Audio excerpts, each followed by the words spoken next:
the summer residence of the Pope in Castel Gandolfo, just south of Rome. Inside the two domes perched atop the papal palace are the Vatican's telescopes.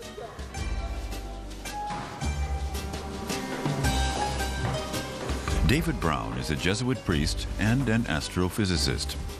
He was born in New Orleans and took his doctor's degree in Oxford.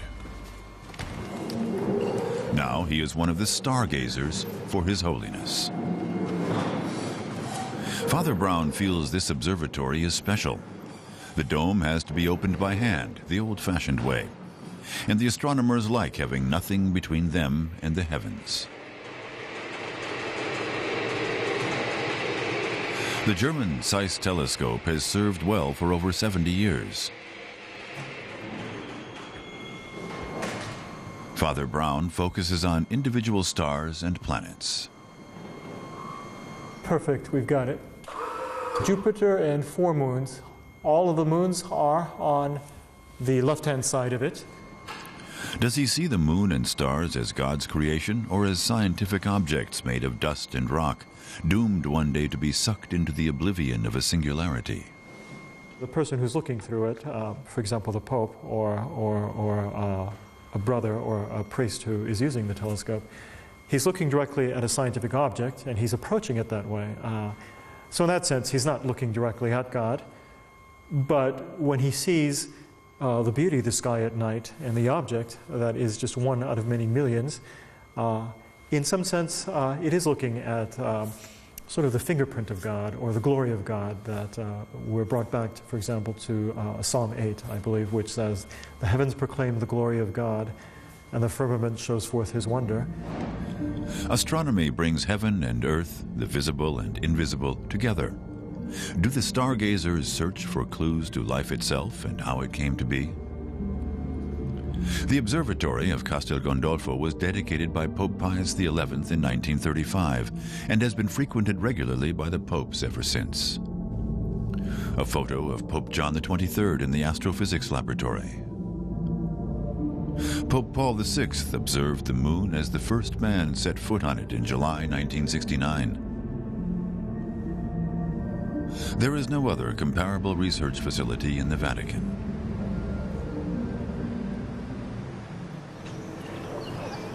For decades, George Coyne was the director of the Specula Vaticana, as the Pope's observatory is called. He considers the question of the origin of life, both as a theologian and as an astronomer.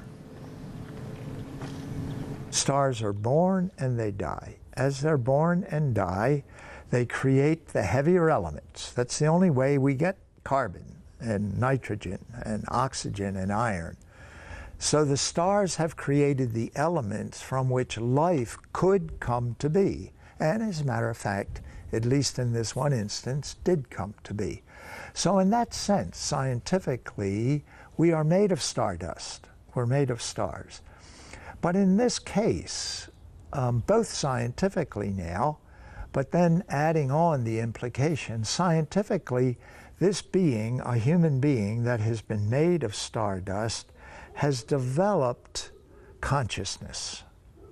That is, the universe in the human being, and that's a big step.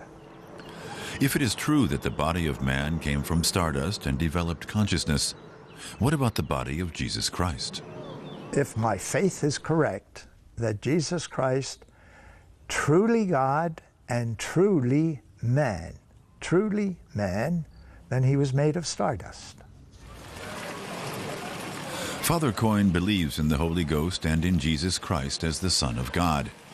He says that his science does not contradict his faith, and even now, science is unable to explain how and why life came to be.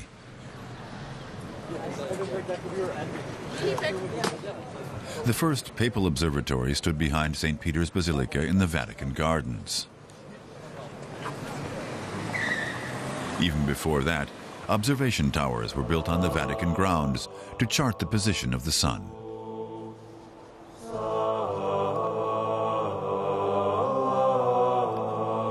The Jesuit order has had observatories of its own in Rome since the 16th century. The Vatican started building its observatories much later.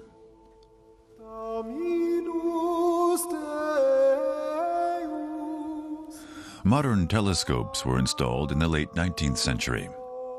While the popes and the priests contemplated the heavens through the lens, the nuns charted them using photographic plates.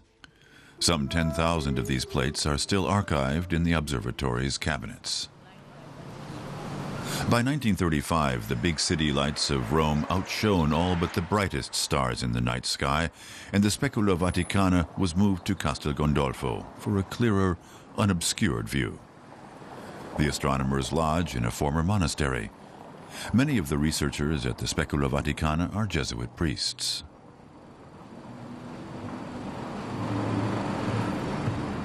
Father Sabino Maffeo has worked in the Vatican Observatory for over 40 years. He's written a book chronicling its history. The Pope's Observatory has an excellent reputation in the scientific community. The scientist priests look into the theories of relativity, quantum physics, evolution, and the Big Bang. They've captured images of the heavens that earned them the respect of astronomers the world over. Pope Leo XIII practically founded the Specula Vaticana in 1891. In the foundation decree, he said that we were starting the Specula to demonstrate that the Church is not against science, to demonstrate that the clergy isn't as ignorant in matters of science as many would have us believe. Instead of outer space, Father Brown is looking through shelf space for the first treatises of modern astronomy. This book here is by Galileo Galilei on his System of Two Worlds, one of the books which is in our collection of antique books.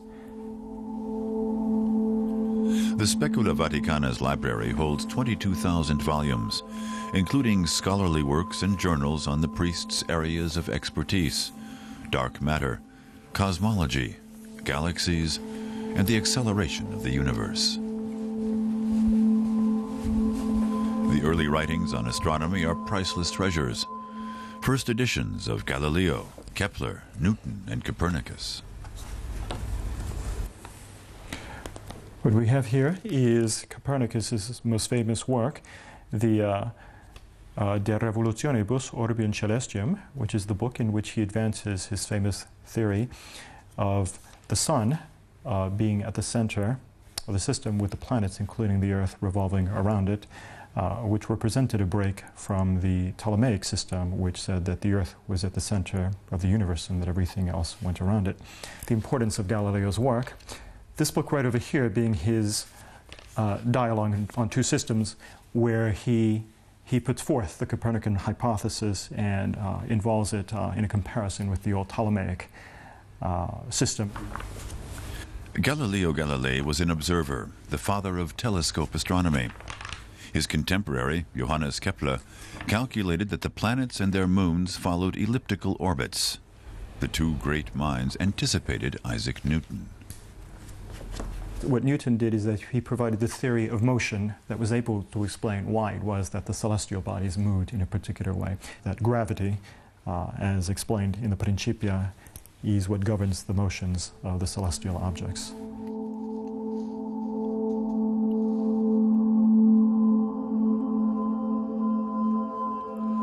Key objects of the papal astronomers' investigations are meteorites that have been found on Earth. Analysis of them yields insights into the makeup of other heavenly bodies. Jose Funes of Argentina is a Jesuit and currently director of the Specula Vaticana. What does he see in the stones from on high? Here we have meteorites from the Specula Vaticana's collection. Just some of them. The solar system is about 4 billion years old. The chemical makeup and the density of the meteorites' various layers provide evidence as to how they were created. They are pieces of the solar system, and they give us clues about how the Earth and Earth-like planets were created. Della propria Tierra, no? Come si è formata la Tierra e gli altri pianeti che sono semejanti alla Tierra. The Stargazers have long been contemplating the Big Bang Theory, as well as the possibility of extraterrestrial life. Would God's promise of redemption apply to all living beings in the universe? The whole universe was created by God. If other intelligent beings exist, they would be God's creatures as well. And everything, all the universe is filled with God's mercy. All the universe, as St. Paul said, is to be redeemed by God. And that's a message of hope.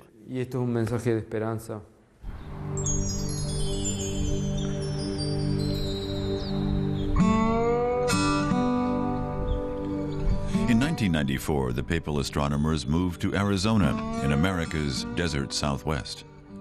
The ever brighter lights of Italy's Mediterranean coast had begun to obscure the night sky over Castel Gandolfo as well. In the 17th century, the Jesuit Father Kino opened a mission station on the site where this church stands now. He was an astronomer too, and from here, he surveyed the heavens. Atop the 3,200-meter summit of Mount Graham in Arizona is the Vatican Advanced Technology Telescope, or VAT. The skies here are as clear at night as during the day when the papal stargazers sleep. The nearby radio telescope, on the other hand, can work day and night. It picks up and localizes radio signals from the cosmos.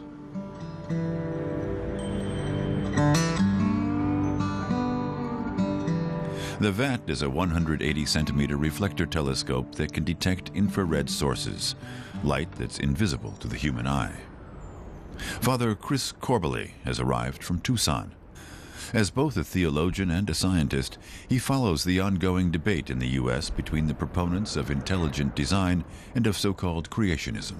Creationism will have everything there from the beginning. Intelligent design means, yes, there's been development, but there are certain sort of jumps in the development that cannot come through just the physics and the biology working. There has to be something else, an intelligent designer producing that new thing.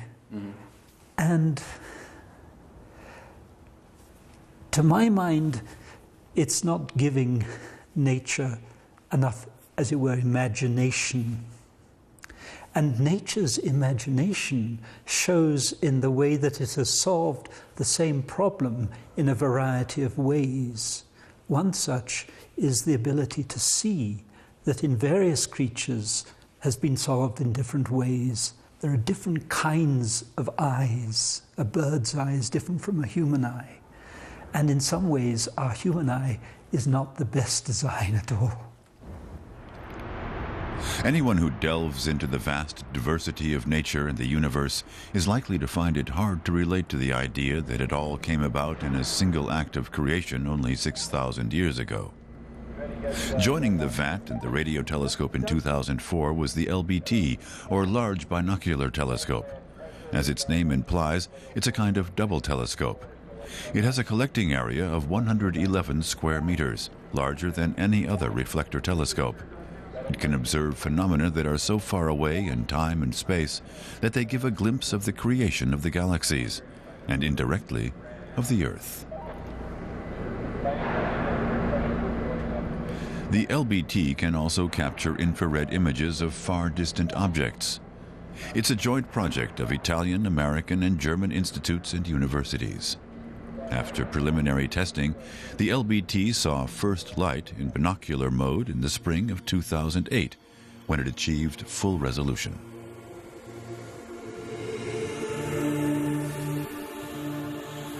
The images from the Vatican telescope and the LBT both are of exceptional brilliance and a fascinating beauty, much of which is lost through television transmission, stars and galaxies. Confronted with a spectacle like this, layman and specialist alike naturally wonder how it all began. The questions we always ask, that all people ask sometime, are where did we come from and where are we headed? Astronomy may have discovered many things over the past 200 or 300 years, but the basic questions, how is our universe created? And how will our universe eventually end up? These questions are still just the same as ever. A German consortium has developed a near-infrared camera and spectrograph for the LBT and dubbed it Lucifer. It diffracts light into its different wavelengths, the colors of the spectrum. It's used to analyze the composition of objects in space, even in other galaxies. Such high-tech astronomy often makes it easy to lose sight of the forest for all the trees, or to lose sight of the higher purpose for all the stars. For me, the religious aspect gets pushed pretty far back compared to the scientific aspect, just because I think science will get you further. But on the other hand, I think religion can be a help to people as well, and I don't think the two directly contradict each other. Albert Einstein was also deeply religious. Night is falling over the Vatican telescope. The Jesuit stargazers can see millions of light years out in space and back in time.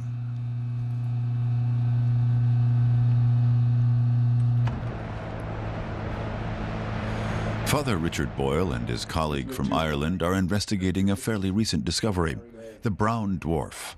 The first was identified in 1988. These bodies are something in between a star and a planet. Nice.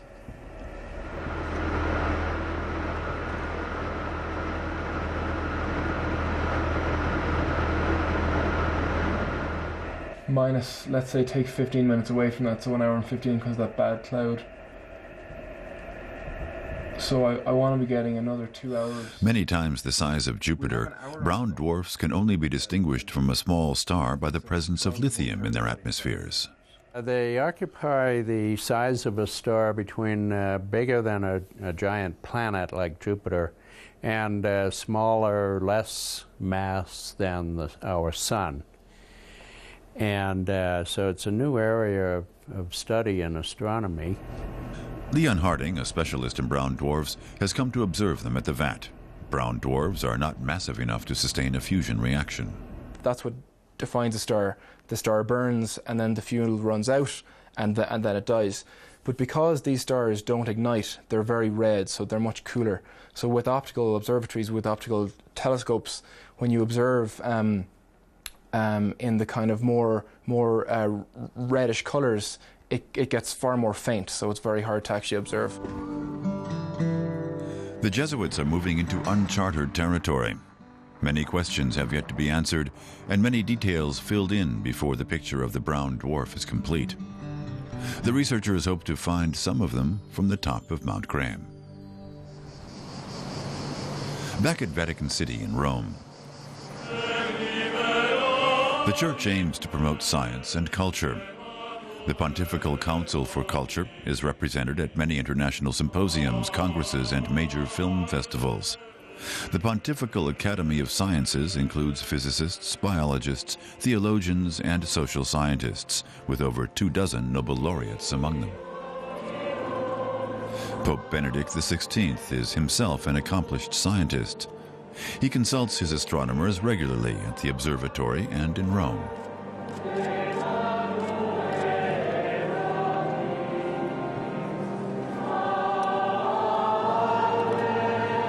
This stone relief in St. Peter's testifies to the importance of astronomy for the early popes.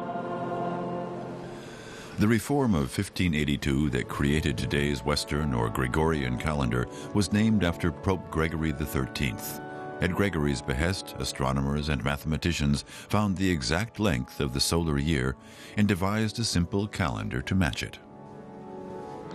Here, Gregory XIII is surrounded by his advisors, among them Christopher Clavius, a Jesuit from Bamberg, Bavaria.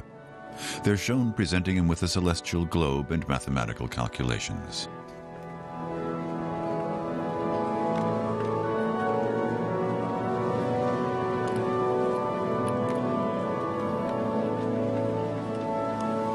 Proposals for a reform of the calendar had been made since the 14th century, but they had all been rejected. Behind St. Peter's in Vatican City stands the Palazzo di Governatorato. This is where the director of the Vatican Observatory has his office.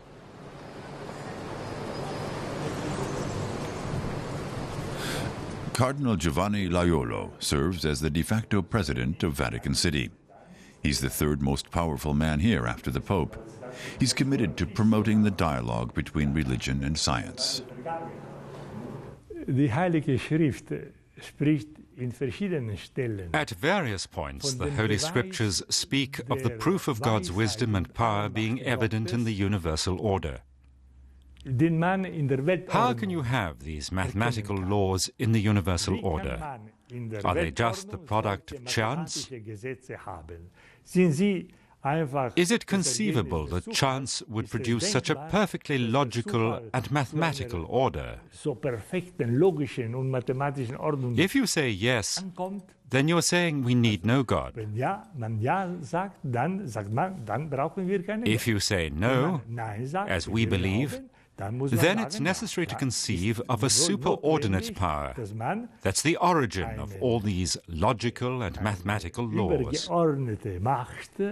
Sich vorstellt, der Ursprung all dieser Gesetze, logischen und mathematischen Gesetze ist. 400 years ago, the Vatican suppressed Galileo's discoveries. Now it's dedicating an exhibition to his work in astronomy, his instruments, and an original manuscript. Galileo used a telescope like this one to observe the heavens.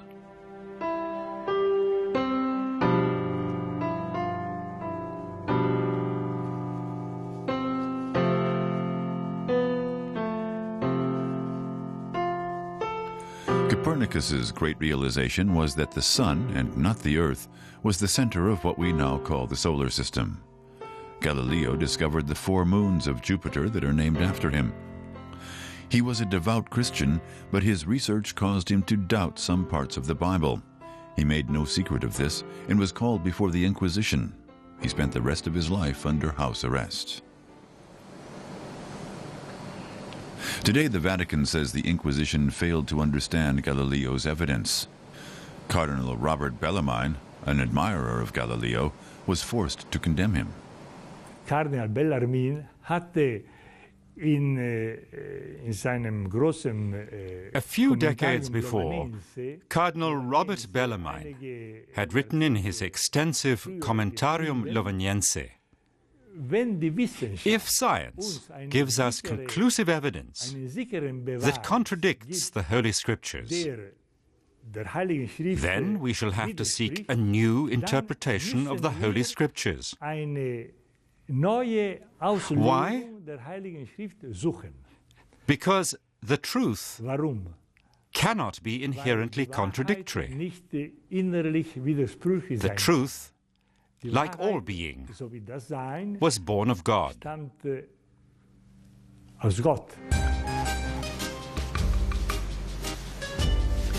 During the summer, the observatory at Castel Gandolfo gives regular seminars.